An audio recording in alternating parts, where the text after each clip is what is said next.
Hey everybody, in this video we're talking about the ASAD model, and we're going to get to the essence of this model. And I'm going to tell you what it is right here at the top, guys.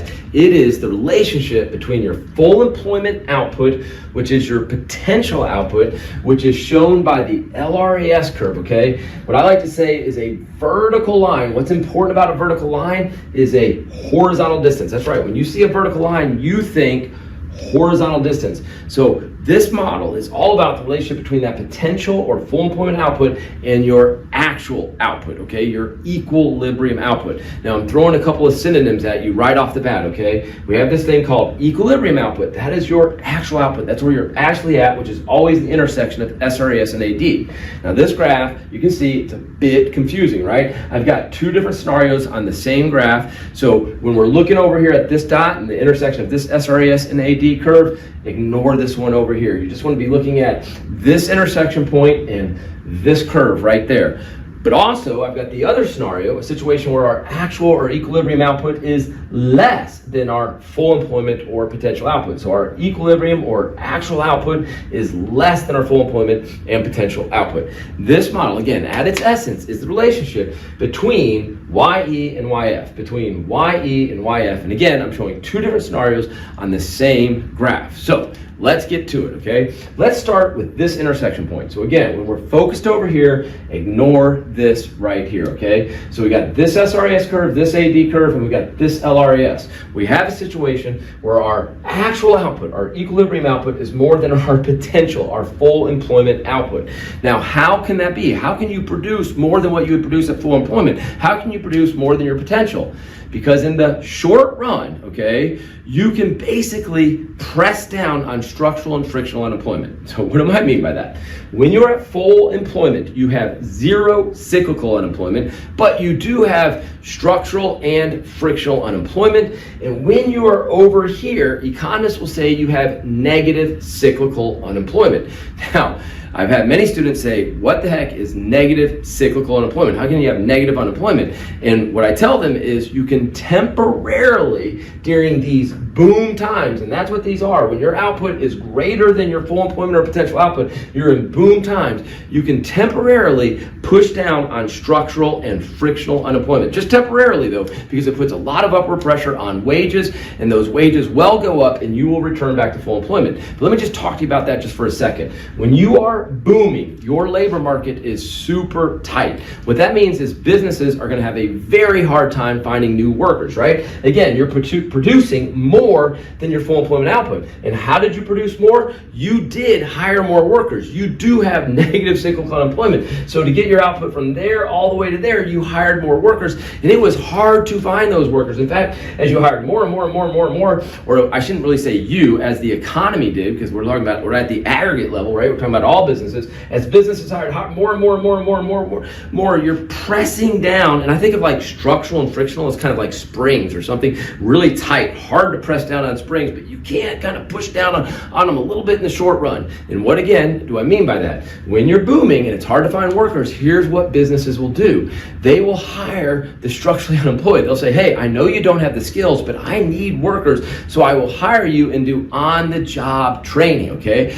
Which puts upward pressure on wages, because when those who work around them see that those people are getting hired, the people that are already there and do have the skills ask for raises.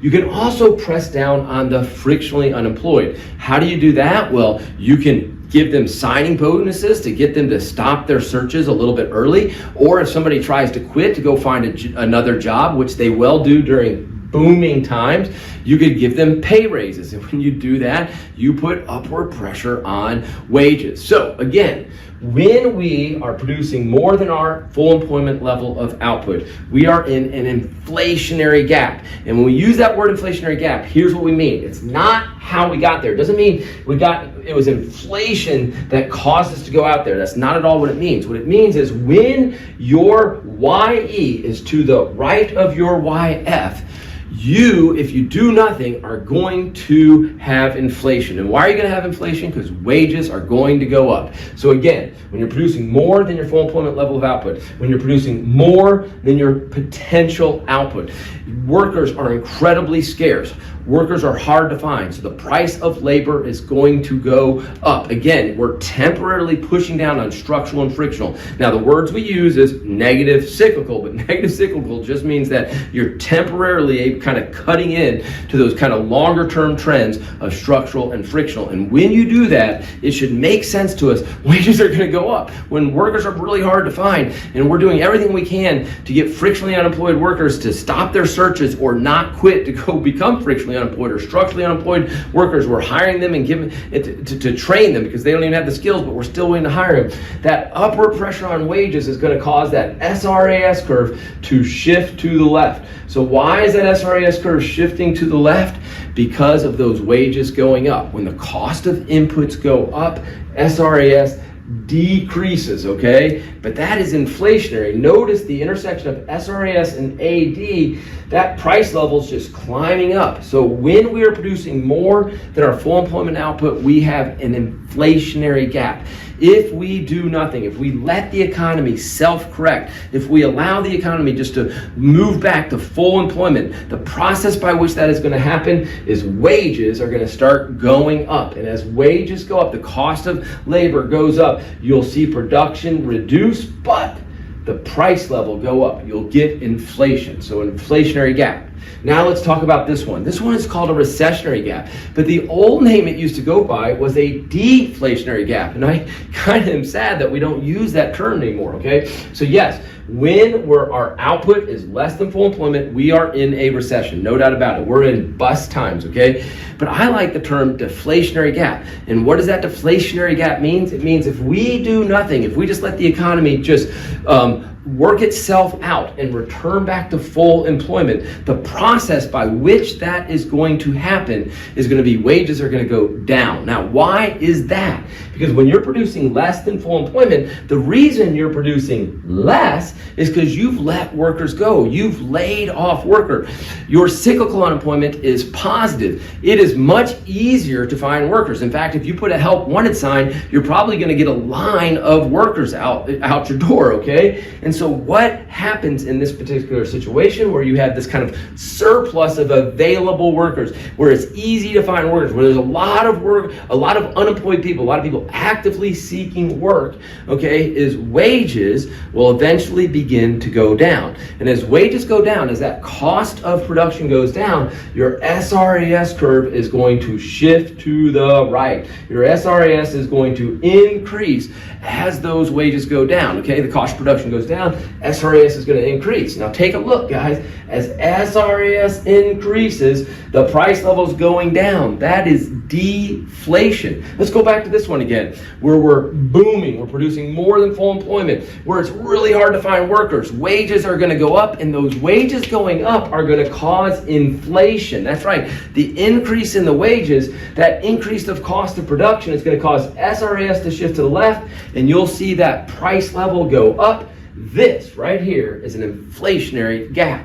Over here, what we generally call a recessionary gap, but again, it can also be called a deflationary gap, which is actually maybe a better term for this gap right here. In this situation, you have a surplus of available workers. You have a lot of cyclically unemployed workers, okay? So you have a lot of available workers to be hired. So in this situation, how are we going to return to full employment in a kind of like internal way by the economy correcting itself? What's going to happen in the long run? Wages are going to go down, and when wages go down, SRAS is going to shift to the right. So that cost of production goes down, SRAS is going to increase and shift to the right until we get back to LRAS.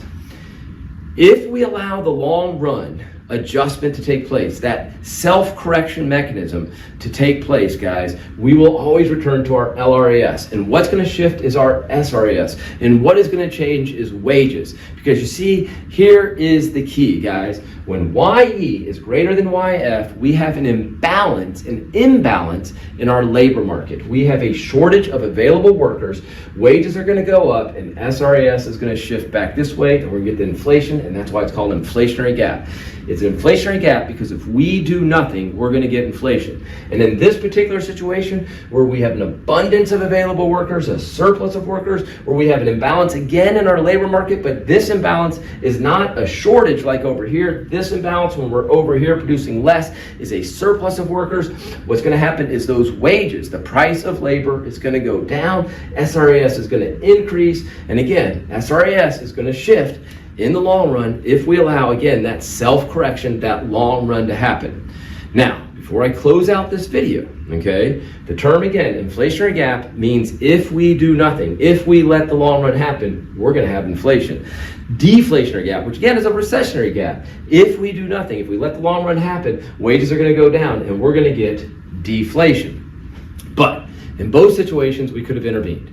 We could have never have allowed the long run to happen. We could have never allowed self-correction. We could have intervened with fiscal or monetary policy. I'm not going to go into it in this video very much. I'm just going to say if we would have, fiscal and monetary policy generally focus on AD. They are demand management strategies, okay? So in this particular case, we could have done contractionary monetary and fiscal policy, or in this particular case, we could have done expansionary, stimulative, monetary and fiscal policy, okay? So we could have intervened, never let the long run happen, and we wouldn't have got that inflation or deflation.